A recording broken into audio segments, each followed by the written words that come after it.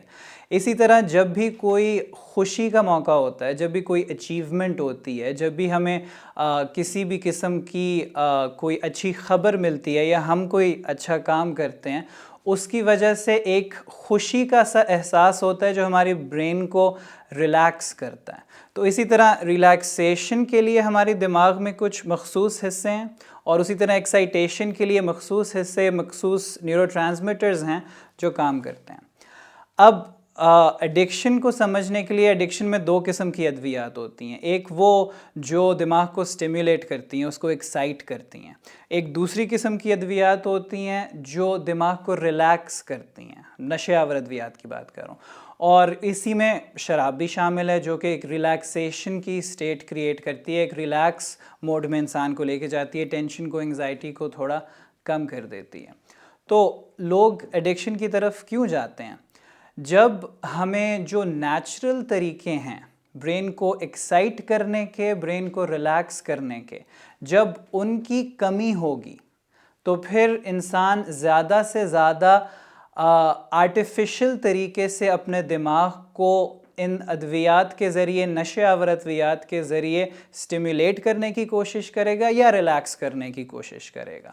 تو اگر ہم آج کل کے دور میں دیکھیں تو جہاں ایک بے مقصدیت ہر طرف پھیلی ہوئی ہے، انسان کو جو ایک ہمیشہ سے کلچرز کے اندر، معاشرے کے اندر احساس ہوتا تھا کہ میں نے کچھ کرنا ہے، کسی دوسرے کے لیے کچھ کرنا ہے، معاشرے کے لیے کچھ کرنا ہے، دنیا والوں کے لیے کچھ کرنا ہے. اور خاص طور پہ جو ریلیجن ہے، جو اسلام ہے، وہ ہمیں یہ موٹیویشن دیتا ہے کہ ہم دوسروں کے لیے کچھ کریں، ریلیجن کے لیے کچھ کریں، اللہ کی خاطر کچھ کریں. تو وہ موٹیویشن ایک نیچرل ایکسائٹیشن کریٹ کرتی ہے، اور اس کو اچیو کرنے کے بعد، اس کوئی اچھا کام کر لینے کے بعد، as a by product, as a side effect, ایک ریلیکسیشن کی سٹیٹ بھی کریٹ ہوتی ہے. تو جس معاشرے میں ہم آج کل رہ رہے ہیں، اپنے ٹریڈیشن سے کٹنے کے بعد، اپنے ریلیجن کے ساتھ آؤٹ آف ٹچ ہو جانے کے بعد، زیادہ سے زیادہ ایک ویکیوم کریٹ ہو رہا ہے. ایک پرابلمز کا احساس بڑھتا چلا جا رہا ہے، اور ان کی انڈرسٹینڈنگ کے لیے ان کو to make sense of them has become a problem. So زیادہ سے زیادہ لوگ ان سلوشنز کی طرف جا رہے ہیں. جیسے اگر میں ایک مثال سے سمجھاؤں کہ پیاز کاٹتے وقت بھی آنسو آتے ہیں، کسی عزیز کے فوت ہو جانے پر بھی آنسو آتے ہیں، لیکن ہم دونوں آنسوؤں کو، دونوں قسم کے آنسوؤں کو ایک نہیں کہیں گے. ایک رونا ہے کسی کی وفات پہ، جو آپ کے عزیز تھے، آپ سے قریب تھے، ان کی وفات پہ رونا ایک اور لیول ہے. اس کو آپ پیاز کاٹتے ہوئے جو آپ کو احساس ہوتا ہے اس سے کمپیئر نہیں کر سکتے. اسی طرح جب اصل کوئی وجہ نہ ہو اپنے آپ کسی خوشی کی، تو آرٹیفیشل طریقے سے دماغ کو سٹیمیولیٹ کر کے ایک لذت حاصل کرنا، وہ پھر ایڈکشن اس کی وجہ سے ہو جاتی ہے. پھر انسان اس کی تلاش میں زیادہ سے زیادہ جاتا ہے، کیونکہ جو آرٹیفیشلی سٹیمیولیٹ ہوتا ہے دماغ، آسانی سے بھی ہو جاتا ہے، کنوینینٹ ہوتا ہے، اس کے لیے آپ کو کوئی زیادہ محنت نہیں کرنی پڑتی. اور پھر وقت کے ساتھ ساتھ دماغ اس کا جب عادی ہو جاتا ہے تو زیادہ مقدار کی ضرورت پڑتی ہے، زیادہ کثرت سے وہ کام کرنا پڑتا ہے. اب ہم اگر نبی اکرم صلی اللہ علیہ وسلم کے دور میں جائیں تو دیکھیں تو نبی اکرم صلی اللہ علیہ وسلم پہ جب وحی نازل ہوئی اور بتدریج شراب کو حرام قرار دیا گیا، تو یہ اس کے 3 احکام آئے. اور جب تیسرا حکم آ گیا تو پھر نبی اکرم صلی اللہ علیہ وسلم نے مکمل طور پر جب یہ قرآن کی آیات تلاوت کی، تو اس کے بعد صحابہ نے جو جیسا کہ روایات میں آتا ہے کہ جن کے حلق میں تھی انہوں نے اپنے منہ میں انگلی ڈال کے اس کو باہر نکلوایا، جس کے منہ میں تھی انہوں نے تھوک دیا، جن کے گلاس میں تھی انہوں نے پھینک دیا، وغیرہ وغیرہ. تو یہ کیفیت کیسے پیدا ہوتی ہے کیسے معاشرے میں، اور ہمارے ہاں اگر کوئی کوشش کرنا بھی چاہے تو اس کو اتنی مشکل ہوتی ہے. تو وہ جو ہم نے اس کی تھوڑی سی بیسک سمجھنے کی کوشش کی، اگر ہم اس کی طرف جائیں تو نبی اکرم صلی اللہ علیہ وسلم ان کے درمیان موجود ہیں. صحابہ کے درمیان موجود ہیں.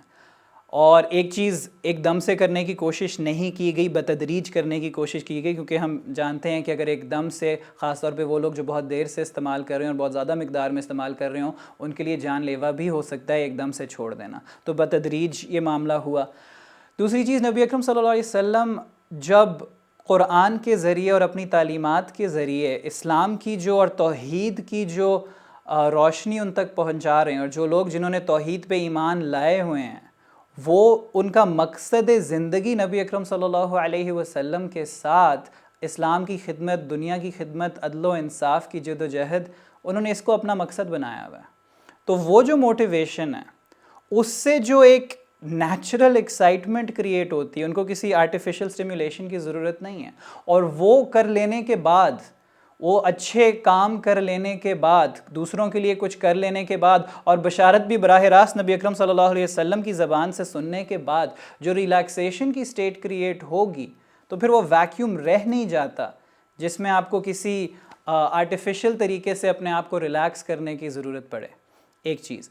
دوسری چیز, نبی اکرم صلی اللہ علیہ وسلم, ایک اور روایت میں آتا ہے کہ ایک صحابی, ان سے یہ عادت چھوٹ نہیں رہی تھی, تو نبی اکرم صلی اللہ علیہ وسلم کے پاس آتے تھے اور باقی صحابہ ان کا تھوڑا سا مذاق بناتے تھے, ان کو تنقید کا نشانہ بناتے تھے بلکہ. تو نبی اکرم صلی اللہ علیہ وسلم نے ان کو منع فرما دیا اور بولا کہ نہیں, ان کو مت کچھ کہو, یہ اللہ اور ان کے رسول سے محبت کرتے ہیں. تو ایک جو بہت ضروری فرق کرنے کا ہے جو نبی اکرم صلی اللہ علیہ وسلم نے کیا, کہ ٹھیک ہے یہ چیز تو حرام ہے, لیکن کرنے والے کو مکمل طور پہ لیبل کر دینا, سٹگمیٹائز کر دینا, اس کو برا بنا دینا.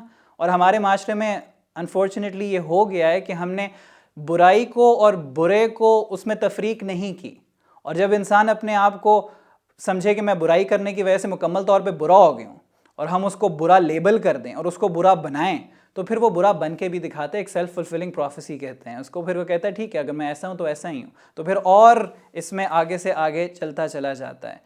تو اب اس معاملے کے بارے میں کیا کرنا چاہیے ہمیں؟ جو نبی اکرم صلی اللہ علیہ وسلم کی سیرت سے, جو قرآن سے ہمیں تعلیمات ملتی ہیں, ایک مقصد پیدا کرنا, ایک مقصد کا احساس پیدا کرنا, جو موٹیویشن انسان کو اندر سے آتی ہے, کیونکہ چھوڑنا آسان نہیں ہوتا. ایک دوسرا فرق جو آج میں اور اس دور میں ہے کہ اب جس قسم کی نشہ آور ادویات استعمال ہوتی ہیں وہ بہت سخت ہوتی ہیں, ان کا جو دماغ پہ اثر ہوتا ہے وہ بہت مشکل ہوتا ہے چھوڑنا. وہ خالی شراب نہیں ہے, اب آئے دن نئی قسم کی ادویات آ رہی ہیں, نئی قسم کے نشے آور چیزیں آ رہی ہیں, تو ان کے اندر دماغ کے باقاعدہ پیٹرنز چینج ہو جاتے ہیں. تو ان کو چھوڑنے کے لیے بہت زیادہ موٹیویشن کی ضرورت ہوتی ہے. اور جو کمیونٹی لائف ایک کریٹ ہوئی تھی, جو کمیونٹی بنی ہوئی تھی, جو اور وجوہات دیتی تھی تسکین کی, ایکسائٹمنٹ کی, ریلیکسیشن کی, اس بیلنس کو کریٹ کرنے کے لیے, ہمیں اس کمیونٹی کو بلڈ کرنا ہے. تو ایک چیز مقصدیت کا احساس, کہ ہم ہر انسان کا انڈیویجولی یونیکلی کوئی مقصد ہے, کوئی ایسی چیز ہے جو ہم معاشرے کے لیے کر سکتے ہیں, جو ہم نے ہی کرنی ہے. اور جب اس کی تلاش میں ہم نکلیں گے, اس کو کرنے کی کوشش کریں گے, دوسروں کی خدمت کے جذبے سے نکلیں گے, دوسروں کی مدد کے جذبے کے لیے نکلیں گے, نبی اکرم صلی اللہ علیہ وسلم کی سنت کو زندہ کرنے کے جذبے سے نکلیں گے, اللہ کی محبت کے لیے کچھ کرنے کی کوشش کریں گے, تو اس کے اندر جو as a side effect, as a by product, جو ایکسائٹیشن بھی ملے گی جو ضروری ہے, اور جو ریلیکسیشن بھی ملے گی, وہ پھر اس ویکیوم کو کور کرے گی. اور اگلی بات کہ ہم اس کی سٹگمیٹائزیشن کو کم سے کم کریں, جا کہ جو لوگ اس میں ملوث ہیں وہ اگر اپنے آپ کو ججڈ فیل کریں گے تو وہ مدد کے لیے نہیں آئیں گے, تو وہ کمیونٹی پہ ریچ آؤٹ نہیں کریں گے, دوسروں سے ہیلپ جو ان کو چاہیے وہ they won't get that. So that's what we need to do. بہت بہت شکریہ آپ کا, جزاک اللہ خیرن. ناظرین ایک لیتے ہیں شارٹ بریک, ہمارے ساتھ رہیے گا اور اس کے بعد ہم اسی ٹاپک پر مزید بات کریں گے.